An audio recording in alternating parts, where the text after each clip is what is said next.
My dear students, in this video program, I am going to provide you a very clear cut idea regarding the electric field lines. प्यारे बच्चों, आज के इस video कार्यक्रम में तुम लोगों को हम इलेक्ट्रिक फील्ड लाइंस के बारे में एक आइडिया देने जा रहे हैं। इसके पीछे वाले क्लास में तुम लोगों को हमने इलेक्ट्रिक फील्ड की कॉन्सेप्ट दी थी कि स्पेस के किसी रीजन में अगर कोई चार्ज बॉडी हो तो उस चार्ज बॉडी के अराउंड एक प्रकार का फील्ड डेवलप करता है, जिस फील्ड को हम लोग इलेक्ट्रिक फील्ड के नाम से जानते हैं। और मैंने ये भी डिस्कस किया था कि the concept of electric field was firstly given by Faraday, यानी किसी भी चार्ज बॉडी के द्वारा जो इलेक्ट्रिक फील्ड प्रोड्यूस किया जाता है, उस इलेक्ट्रिक फील्ड का जो सबसे पहली बार कॉन्सेप्ट दिया था कि चार्ज बॉडी के अराउंड इलेक्ट्रिक फील्ड पैदा होता है, उसका नाम माइकल फैराडे था। So the first time the concept of electric field produced by a charged body was given by Michael Faraday. आज इस वीडियो प्रोग्राम में उस इलेक्ट्रिक फील्ड को किस तरह से पिक्चोरियली डिमॉन्स्ट्रेट हम कर सकते हैं, इसी चीज के बारे में आज हम फोकस करना चाहते हैं। इलेक्ट्रिक फील्ड लाइंस, जिसे हम लोग इलेक्ट्रिक लाइंस ऑफ फोर्स के नाम से भी जानते हैं। I mean to say that electric field lines are also called electric lines of forces. Theoretical concept of these field lines was given by Faraday. जिस तरह से इलेक्ट्रिक फील्ड का कॉन्सेप्ट फैराडे के द्वारा दिया गया, उसी तरह से जो इलेक्ट्रिक फील्ड लाइंस हैं उनकी जो कॉन्सेप्ट है, उनका कॉन्सेप्ट भी फैराडे के द्वारा ही दिया गया। These field lines provide us a pictorial view of electric field produced by a charged body. वास्तव में ये जो इलेक्ट्रिक फील्ड लाइंस हैं, या जिन्हें इलेक्ट्रिक लाइंस ऑफ फोर्सेज के हम नाम से जानते हैं, ये एक स्टूडेंट के मस्तिष्क में एक आइडिया देता है कि किस तरह से एक चार्ज बॉडी के द्वारा जो इलेक्ट्रिक फील्ड पैदा होता है, उस इलेक्ट्रिक फील्ड को पिक्चर के माध्यम से, तस्वीर के माध्यम से किस तरह से उसको हम डिमॉन्स्ट्रेट करेंगे। That is why we have written these field lines provide us a pictorial view of electric field produced by a charge body. अब हम इस इलेक्ट्रिक फील्ड लाइंस के डेफिनेशन की डिस्कस करना चाहते हैं।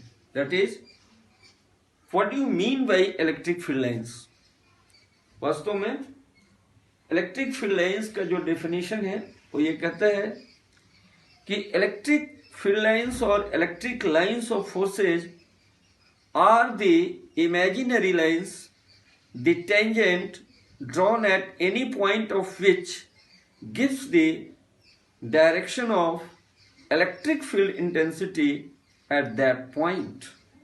अर्थात इलेक्ट्रिक फील्ड लाइंस एक काल्पनिक रेखाएं होती हैं। अब इलेक्ट्रिक फील्ड लाइंस या इलेक्ट्रिक लाइंस ऑफ फोर्सेज के बारे में हम कहते हैं कि ये काल्पनिक रेखाएं होती हैं, यानी कल्पना के आधार पर खींची गई रेखाएं, इसलिए इन्हें हम इमेजिनरी लाइंस के नाम से जानते हैं। ये ऐसी रेखाएं होती हैं जिनके किसी भी पॉइंट पर यदि हम एक टेंजेंट खींच दें तो वह जो टेंजेंट होता है, उस बिंदु पर जो इलेक्ट्रिक फील्ड एग्जिस्ट करेगा, उसका जो डायरेक्शन होगा उस टेंजेंट के द्वारा डिमॉन्स्ट्रेट किया जाता है। कल्पना किया जाए, हमने एक इमेजिनरी लाइन, इस तरह का एक हमने फील्ड लाइंस खींचा और इसमें एक तीर का चिन्ह बना हुआ है, और स्वाभाविक सी बात है कि एक फील्ड लाइन को रिप्रेजेंट करता है, और फील्ड लाइन को रिप्रेजेंट करता है, इसका मतलब कि इस रीजन में कहीं ना कहीं कोई चार्ज बॉडी है और उस चार्ज बॉडी के द्वारा इलेक्ट्रिक फील्ड पैदा हुआ है। अब देखा जाए, अगर कोई कहे कि भाई यहाँ पर ये एक पर्टिकुलर पॉइंट है और इस पॉइंट पर इलेक्ट्रिक फील्ड जो एग्जिस्ट करेगा और उसका जो इंटेंसिटी होगा या उसका जो स्ट्रेंथ होगा या उसका मैग्नीट्यूड होगा, उसका डायरेक्शन क्या होगा। मान लिया जाए इस पॉइंट पर जो इलेक्ट्रिक फील्ड एग्जिस्ट करता है उसकी मैग्नीट्यूड कैपिटल ई न्यूटन पर कूलम है, और ये जो पॉइंट पी है, इस पॉइंट पी पर हमने यहाँ पर पी क्यू जो है एक टेंजेंट खींच दिया। जब ये टेंजेंट खींचा तो यहाँ जो इलेक्ट्रिक फील्ड पैदा हुआ जिसको हम ई से डिनोट करेंगे, और जैसा कि तुम जानते हो कि यह एक वेक्टर क्वांटिटी है जिसके साथ दो चीजें आबद्ध हैं, मैग्नीट्यूड और डायरेक्शन। तो मैग्नीट्यूड तो कैलकुलेट करने का फॉर्मूला हम जानते हैं, but how will you know the direction of electric field intensity E which will exist at the point P. So there is a very simple way to find the direction of electric field intensity at the point P. So we will just draw a tangent. You can see here we have drawn a tangent PQ, and this tangent PQ will provide us the direction of electric field intensity at the point P. Now, field lines, my dear students, questions are asked to you to draw the field lines pattern. Field lines pattern तुम लोगों को खींचने के लिए कहा जाता है। Question इस तरह से पूछे जाते हैं, जैसे अगर एक पॉइंट चार्ज दे दिया जाए और कहा जाए कि एक पॉइंट चार्ज के चलते जो फील्ड लाइंस प्रदर्शित किए जाते हैं, फील्ड लाइंस जो बनते हैं उनका किस तरह से रूप होता है। हमने यहाँ पर एक पॉइंट चार्ज प्लस क्यू लिया है और तुम देख सकते हो इसमें बहुत सारे स्ट्रेट लाइंस जो हैं रेडियली आउटवर्ड बाहर की ओर निकलते दिखाए गए हैं, जिसमें तीर का चिन्ह बाहर की ओर लगा हुआ है। इस तरह का ये जो पैटर्न है ये electric field lines due to a point charge को रिप्रेजेंट करता है। उसी तरह से अगर हमारे पास एक पॉइंट नेगेटिव चार्ज है, तुम देख सकते हो यहाँ पर एक point negative charge minus Q है, और इसके चलते भी फील्ड लाइंस जो हैं रेडियली इनवर्ड, ये अंदर की ओर तीर का चिन्ह जो बना हुआ है साइन ऑफ एरो, सब ये अंदर की ओर जा रहे हैं। तो इस तरह का जो पैटर्न होता है, it is such patterns are due to point negative charge.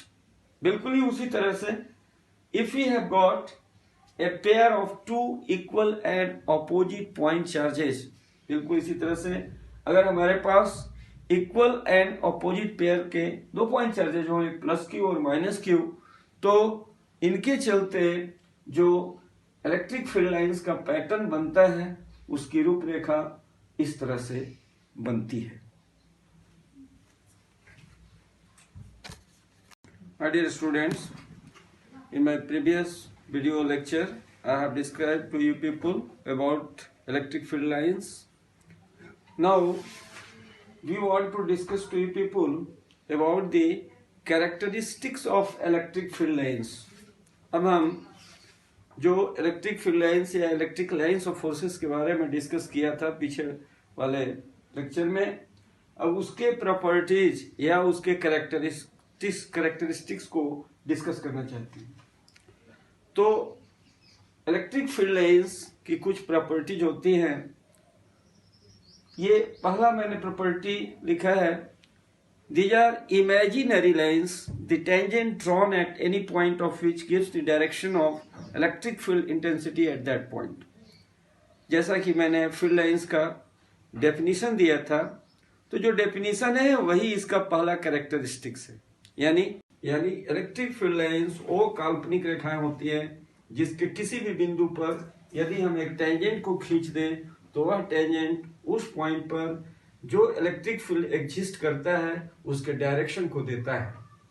Now my second characteristics, these lines are always emanated from positive charge and terminated on negative charge। अर्थात ये जो लाइंस ऑफ फोर्स होते हैं हमेशा ही positive charge से निकलते हैं और ये जो नेगेटिव चार्ज होता है उसी पर जाकर के एंड कर जाते हैं, अर्थात टर्मिनेट कर जाते हैं। जैसा कि पीछे वाले में हमने 2 पॉइंट चार्ज को लिया था, एक प्लस क्यू और दूसरा माइनस क्यू चार्ज लिया था। तुम देखे होगे इसमें से लाइंस ऑफ फोर्स ऐसे निकलते हैं, यानी निकलना plus Q sign of arrow, जो कि ये डिपिक्ट करता है कि इससे रेडियली आउटवर्ड ये लाइंस ऑफ फोर्स निकल रहा है and it is going to be terminated और नेगेटिव चार्ज, और इस तरह से यह जो नेगेटिव चार्ज है इसमें जा करके प्रविष्ट कर जा रहा है जहां पर इसका अंत हो जा रहा है। इसलिए ये लिखा गया है कि these lines of force are always emanated from positive charge and terminated on negative charge। अर्थात ये लाइंस ऑफ फोर्स हमेशा ही पॉजिटिव चार्ज से निकलेंगे और नेगेटिव चार्ज पर जाकर टर्मिनेट कर जाएंगे। My third point, these lines of forces never intersect to each other at a common point। यानी इलेक्ट्रिक फील्ड लाइंस या जिसे इलेक्ट्रिक लाइंस ऑफ फोर्सेज के नाम से जानते हैं, ये कभी भी एक दूसरे को किसी कॉमन पॉइंट पर इंटरसेक्ट नहीं करेंगे। जैसे माना जाए कि हम 2 फील्ड लाइंस को ऐसे दिखाते हैं, एक फील्ड लाइंस ये दिखा रहे हैं और दूसरा फील्ड लाइंस ये, और ये दोनों फील्ड लाइंस एक कॉमन पॉइंट मान लिया जाए ओ है, यहाँ पर ये इंटरसेक्ट कर रहे हैं। ये कदापि संभव नहीं है, इट इज नॉट पॉसिबल। अगर इस तरह का तुमको क्वेश्चन दे दिया जाए और डायग्राम इस तरह से बना करके और ये कहा जाए कि इसमें 2 फील्ड लाइंस को दिखाए गए हैं जो कि एक कॉमन पॉइंट ओ पर एक दूसरे से को कट कर रहे हैं, is it practically possible? The answer is no. यानी इस तरह की परिस्थिति कभी भी नहीं बन सकती है, यानी 2 फील्ड लाइंस कभी भी एक दूसरे को किसी कॉमन पॉइंट पर इंटरसेक्ट नहीं करेंगे। इसका कारण है, what is the reason behind it? The first reason it is that ये पॉइंट ओ है, तो हमारा ज्योमेट्री का नियम ये कहता है कि किसी भी एक पॉइंट पर एक पॉइंट से एक से अधिक टेंजेंट नहीं खींचे जा सकते। Through a point no 2 tangents can be drawn, this is according to the law of geometry. ये ज्योमेट्री कहता है। Now if it is made possible, अगर ये संभावना हम मान भी लेते हैं, तो चूंकि ये 2 कर्व है, इस पॉइंट पर हमने एक टेंजेंट इधर खींचा और दूसरा टेंजेंट हमने मान लिया जाए इधर खींचा, ये टेंजेंट माना जाए ओपी है और ये टेंजेंट ओक्यू है। अब स्वाभाविक सी बात है कि इस पॉइंट ओ पर जो इलेक्ट्रिक फील्ड एग्जिस्ट करेगा उसकी वैल्यू सिर्फ और सिर्फ 1 होगी। अब यह एक विचरणीय बात है कि इलेक्ट्रिक फील्ड 1 और उसका direction 2, how it is possible? क्योंकि ये 2 टेंजेंट हैं जो ये बताते हैं कि इस पॉइंट ओ पर जो इलेक्ट्रिक फील्ड एग्जिस्ट करेगा उसका एक डायरेक्शन ओपी की तरफ होगा, दूसरा डायरेक्शन ओक्यू की ओर होगा, क्योंकि ये ओ बिंदु से ही 2 टेंजेंट को ड्रॉ किए गए हैं। तो ये कदापि संभव नहीं है, अर्थात एक इलेक्ट्रिक फील्ड की सर्टेन वैल्यू किसी कहीं एग्जिस्ट करती हो तो उसका जब भी होगा तो एक ही डायरेक्शन होगा, एक से अधिक डायरेक्शन नहीं होगा। So this logical questions can be asked to you in the examination, why the 2 lines of forces never intersect to each other at a common point. Now my next property it is these lines of forces never form a closed loop। अर्थात ये जो lines of forces होते हैं कभी भी एक close loop का निर्माण नहीं करेंगी। क्लोज लूप का मतलब होता है, जैसे मान लिया जाए हम एक इस तरह का पाथ खींच दें और ये जो पाथ है ऐसे खींच दिया जाए, ऐसे कर दिया जाए, ये बंद है। अगर किसी पॉइंट से हम स्टार्ट करें तो फिर उसी पॉइंट पर पहुंच जाते हैं, ऐसे पाथ को ही क्लोज लूप कहा जाता है। तो अगर हमारे पास कहीं पेयर ऑफ चार्जेज हों और उनके द्वारा फील्ड लाइंस को डिमॉन्स्ट्रेट किया गया हो तो और उस फील्ड लाइंस में इस तरह की कहीं अगर बंद रास्ते का जिक्र हो तो और पूछा जाए कि is it practically possible, then you will tell no, it is not possible. Why? Because field lines never form a close loop, अर्थात इलेक्ट्रिक फील्ड लाइंस कभी भी क्लोज लूप का निर्माण नहीं करती हैं।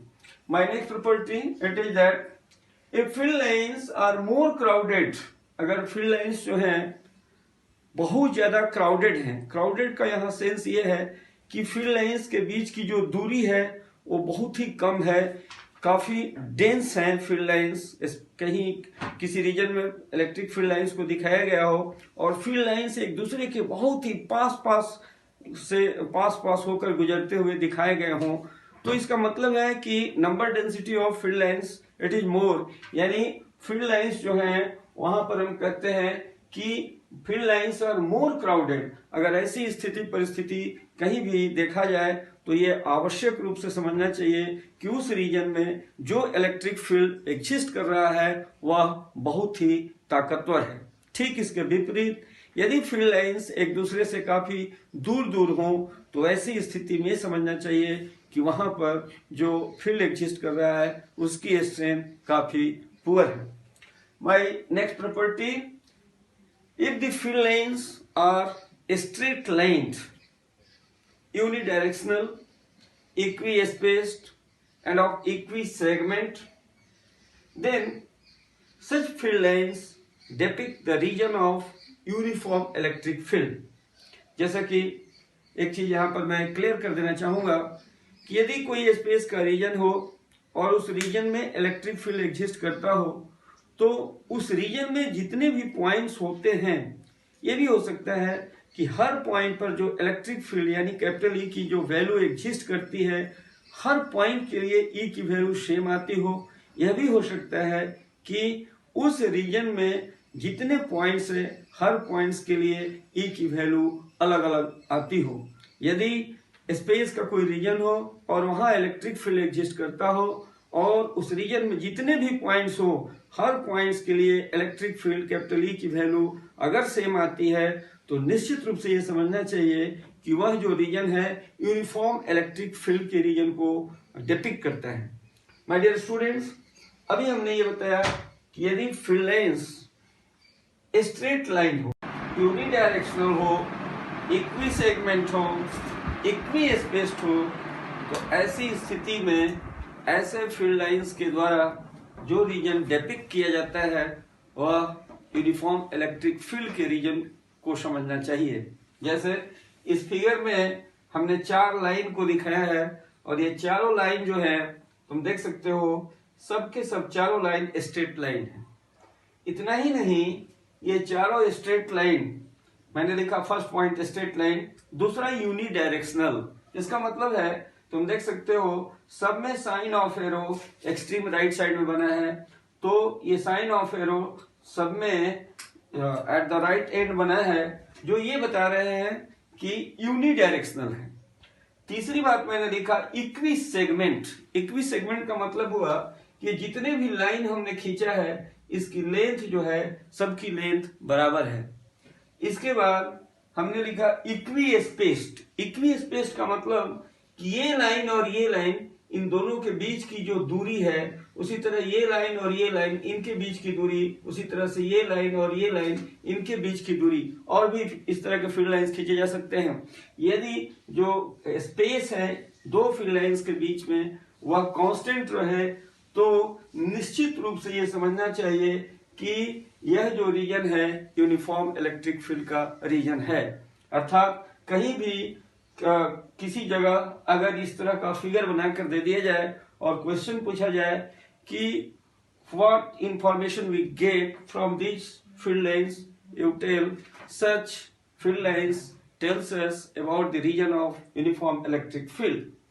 Next point it is these lines of forces may be a straight line or curved। मैं एक चीज यहाँ पर क्लियर कर देना चाहता हूँ कि ये जो इलेक्ट्रिक फील्ड लाइंस होते हैं इनका जो शेप होता है वह स्ट्रेट लाइन भी हो सकता है और ये कर्व फॉर्म में भी हो सकते हैं। और next point it is electric field lines do not pass through a conductor.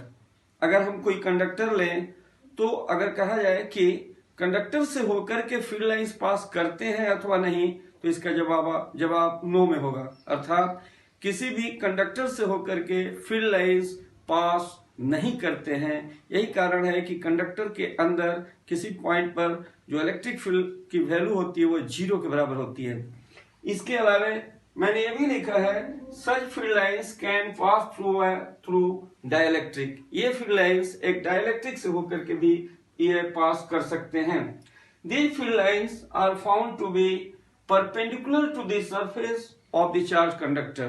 Charge चाहे वह पॉजिटिव हो चाहे वह नेगेटिव हो, यानी वह जो चार्ज बॉडी है उस चार्ज बॉडी का जो सरफेस होता है उस सरफेस के परपेंडिकुलर इलेक्ट्रिक फील्ड का डायरेक्शन होता है। जैसे मान लिया जाए अगर एक मेटलिक स्फीयर लिया जाए और उस मेटलिक स्फीयर को चार्ज कर दिया जाए तो उससे जो स्फीयर का जो बाहरी सतह होता है उस सतह पर हम नॉर्मल ड्रॉ करें तो वह जो नॉर्मल ड्रॉ होगा किसी पॉइंट पर, तो उस पॉइंट पर जो इलेक्ट्रिक फील्ड एग्जिस्ट करेगा वह इलेक्ट्रिक फील्ड जो है वो इलेक्ट्रिक फील्ड को हम लोग डिमॉन्स्ट्रेट करेंगे फील्ड लाइंस के द्वारा, और ये फील्ड लाइंस सरफेस पर परपेंडिकुलर होगा।